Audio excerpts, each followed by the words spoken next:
everybody, welcome back to Darlingbrough Model Railway. I'm Richard. In my last video I mentioned that I was having a little bit of a dilemma and asked for your opinions and feedback on what I should probably do. I have the potential to get a much bigger shed set up for the model railway, the layout. And basically I just wanted to know what your opinions were. Should I possibly put the current layout on hold, or should I continue working on the current layout while I focus on getting the new shed? I have been inundated with comments from that last video. I want to say a massive thank you to all of you who have left a comment or responded. It's been great and I really appreciate all the feedback. Just wanted to go through some of the comments with you now and just basically tell you what I'm planning on doing. Medway Peninsula Model Railway has commented, I think you need to decide if you will definitely be getting the bigger shed. Then if you are, I would not go too far with the existing layout, but maybe use it to run a few train sessions and try out new techniques. That's from Kev. Kev, you have got a very good point there.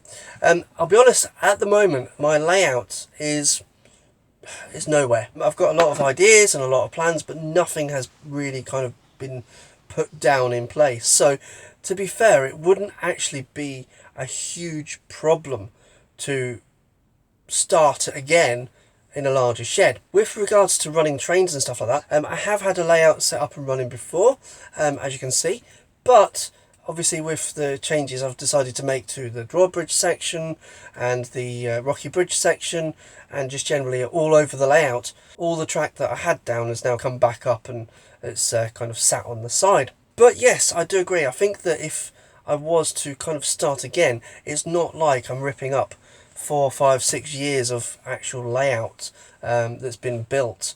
For me, it's not going to be too much of an issue because I've not got anything really set in place. So it wouldn't be a huge problem for me to actually deal with that. Martin Hares suggested I would get the new shed built while you have the nice weather. With a bigger shed, you will probably want to alter the plan of the layout anyway. Very true, Martin. Obviously the current layout I've got is kind of like what I can fit into the current space, but if I do have a lot more space, then I am planning on a nice long scenic run, perhaps a fairly large industrial area. So yeah, you're right, obviously I have got a lot more I can focus on for the new shed. David Parker said, mate, build the big shed, then start the layout again. You can never have enough room. The voice of experience. David, thank you very much. Pretty much everyone I've spoke to has said that when it comes to a model railway, the more space that you have, the better. I can certainly see the reasons why, because obviously the current shed is pretty tight for, like for example, even just getting the curves round by the front and the back of the shed when it's only 6 foot wide. Obviously if I'm looking for nice long curves, that's really kind of eating into the space. So yeah, I do agree. Thank you very much, David. Gordon McElroy made a point, short and sweet, straight to the point. Go forward, focus on the new. Thank you very much for the comment. Tim Darnell, again a nice short, sweet, snappy comment. Go big fella, it will expand all sorts of opportunities in the future. Yeah, you're right. Everyone I converse with regards to model railways, the bigger the better on the space, basically. It's always about size, isn't it? Mr. Gibb89 said, I'd use this time to figure out a good 12x8 track plan and scratch build some stuff ready while still having your existing track to run trains. Wouldn't bother doing anything, you're gonna bin further down the line, but then it's all good practice, I suppose. Mr. Gibb, thank you very much. Good points there. Obviously, even if I am focusing on the new layout, there is still plenty of preparation and other stuff I can continue with, which I'll be filming and putting on the channel. I will obviously be practicing, and obviously when I move into a new shed, then yeah, I'll be able to put the skills that I've learnt into good use. And obviously, yeah, really good point. I do need to kind of figure out a 12x8 track plan for when I do get a new shed. Phil Rogers said, without a doubt, I would put the railway on hold and concentrate on the new shed.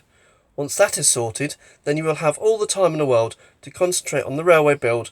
Also, it would be interesting to video the whole process. Thank you very much for the comment. You're right, obviously once I do get the new shed, I won't have any kind of rush to kind of work on the layout. And obviously if I am building a new shed, I will be videoing the whole process on the channel, so don't worry about that. Loco Lewis commented, take advantage of your new shed, bud. Your current layout is still in a stage where it can easily be dismantled. I think over the long term, the scope of a bigger space for your layout and channel will pay off. Thank you, Lewis. You are right. The layout, like I said before, it hasn't actually been progressed very far at all. So for it to be restarted, not going to be a huge issue. Brian from Finnerton Central Model Railway said, I would put it on hold and get the new shed sorted, and I, for one, will definitely stay subscribed and wait for you to get it sorted. Brian, thank you very much for the enthusiasm and also the support. I really appreciate it. One of the things that I am slightly concerned about is that if I do put the current layout on hold and stop making any kind of videos in the meantime, then obviously I will have a mass exodus of subscribers, which, you know, if it happens, it happens. But, you know, I do appreciate all of you guys who have subscribed already. Obviously, if I am planning on doing a new shed, that would be on the channel anyway, so I am going to be focusing on that. Mark Foreman has mentioned that he's just got permission to convert his 12x8 shed to his railway room from the boss, his missus obviously. He says, get the big shed up, doesn't stop you planning the layout in the meantime or doing projects to go to the new shed for the layout. One of the things that I am not going to be doing is just abandoning everything. As I say, I feel that if I did that, I'd have a massive exodus of subscribers, and obviously that's not what I want to do. With the current shed at the moment, I do have the opportunity to focus on other aspects of the model railway, such as like weathering techniques videos I've done the hints and tips, I've done the quick tips, I've done making scenery, and I'm certainly thinking of continuing to do that. Maybe the layout itself might be on hold, but it doesn't stop me from actually working on stuff for the layout. Craig's Hobbies and Trains made a very valid point. The consensus seems to go with the bigger shed, and I fully agree. It's not every day you get a green light from your partner to indulge on something like that for yourself. It is a really good valid point about you don't get the green light very often. Basically, it's down to me. If I want to get this project up and running, I really have to clear the garden, I have to make the space, I've got no budget, and I'm going to have to do it myself. But the fact is that she said yes, which is a good sign. Paul Smith commented, I think it all depends on whether you want to have your existing layout in the new shed. If you are going to just start from scratch, then halt your work on the existing layout, run some trains, and just have a bit of relaxing fun. You have got a very good point there. I haven't even considered the type of layout I would have on a larger space. Obviously at the moment I've got the single layout, the sort of couple of loops fitting into the space I've got. But if I had double the size, then obviously I could have a lot more scenery or industrial areas. So yeah, if I'm focusing on a new shed, then obviously the whole layout is going to be completely different. I may salvage some of it, obviously the Rocky Bridge section that I've built. I am still quite attached to that personally. Obviously some of the scenery, like for example my warehouse that I've built, scratch built warehouse, and obviously some of the other bits and scenery that I've built can still go on the new layout. I'm sure I can find a space. But yeah, new layout, blank canvas, good point. Simon Gray mentioned, depending on whether you are keeping the old shed, depends on what you should do. If it is staying up, you could have two railways at once. But if the old one is coming down, then don't focus on the railway as much, as you would have to take it apart later. Simon, thank you very much for the comment. Two railways, wow, that would be amazing. But I'll be honest, I don't see that happening. What I'll be doing is the current shed that I'm in at the moment will be just basically restored to garden equipment, bikes. Basically this will be the actual garden shed, and then the new one will be sort of specifically built for the layout. So I had several comments from White Wall Wheels, one hardcore MOH. Medal of Honor, I think that is, but do apologise if that's wrong. One of them was, you could leave 3 parts connected and build one new side. So if the shed left to right is 8x6, then extend one side so it's 12x6. You see what I'm getting at? He also said, depends on the shed you have, as you could just extend the sides instead of another shed. Put the shed where the new one's going to be, but just extend the sides to the max space you need and get around it from the outside. After all, a new shed could be £400. Leave your shed complete and just build around it. Once built, remove the sides of the old shed, a bit like a box in a bigger box. Just depends on the roof, and as you are building, you can still play trains. A couple of really good points there, and it's an interesting concept where I just extend the current shed.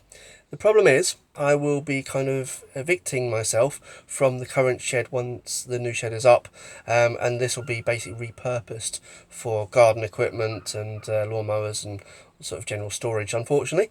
But yeah, it would be maybe a little bit easier to extend, but I like your thinking. Thank you very much for that.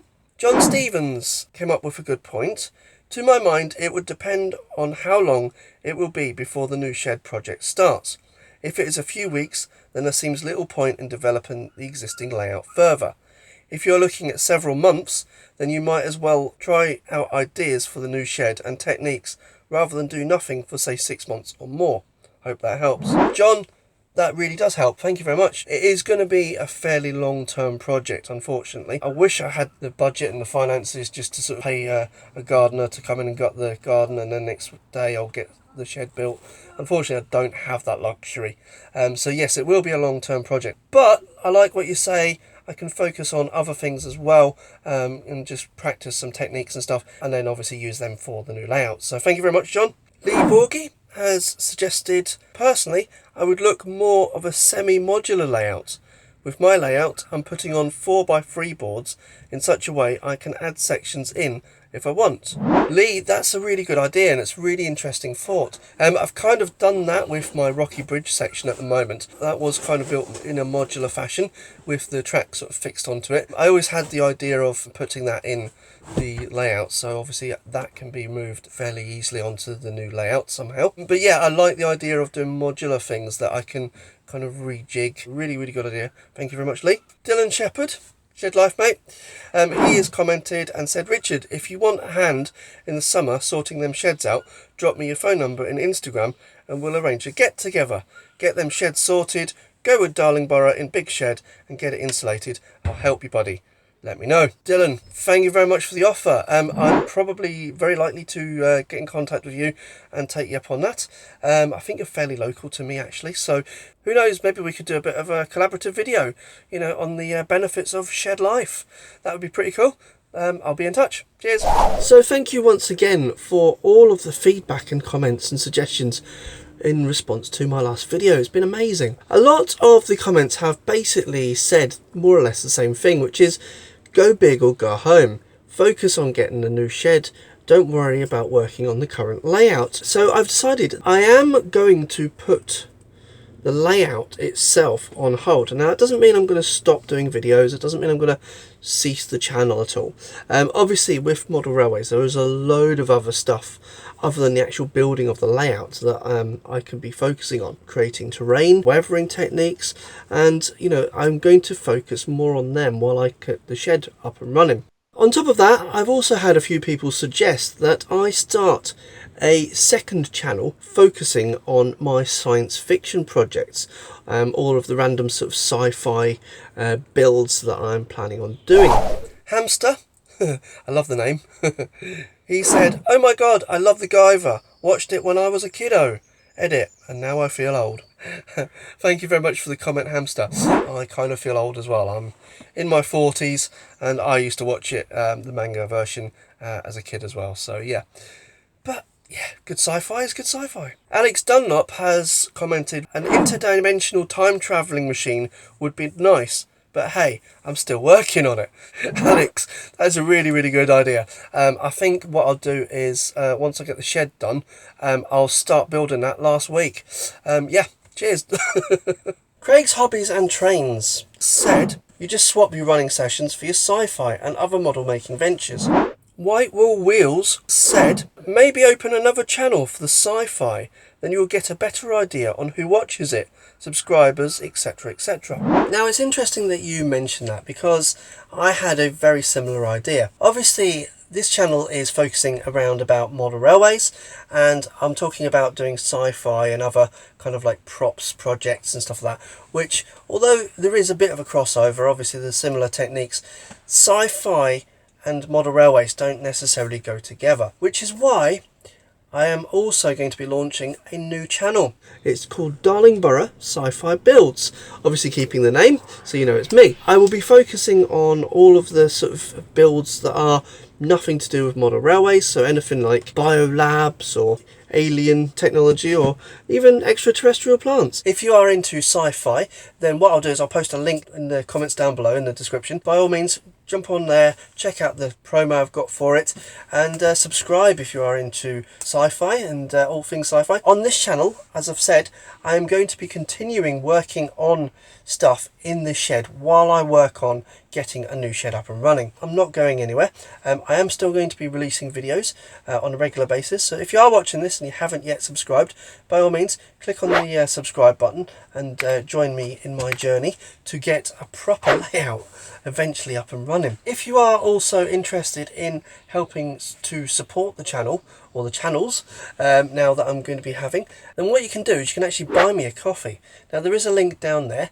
You can go on and basically just make a small donation about the same price as a coffee, and basically any kind of donations will be going towards the future projects on both this channel and also my Sci-Fi Builds channel. Keep watching, watch both channels, subscribe to both channels so you don't miss any of my future content. Check out these other videos in the meantime. Thank you very much for watching. Goodbye.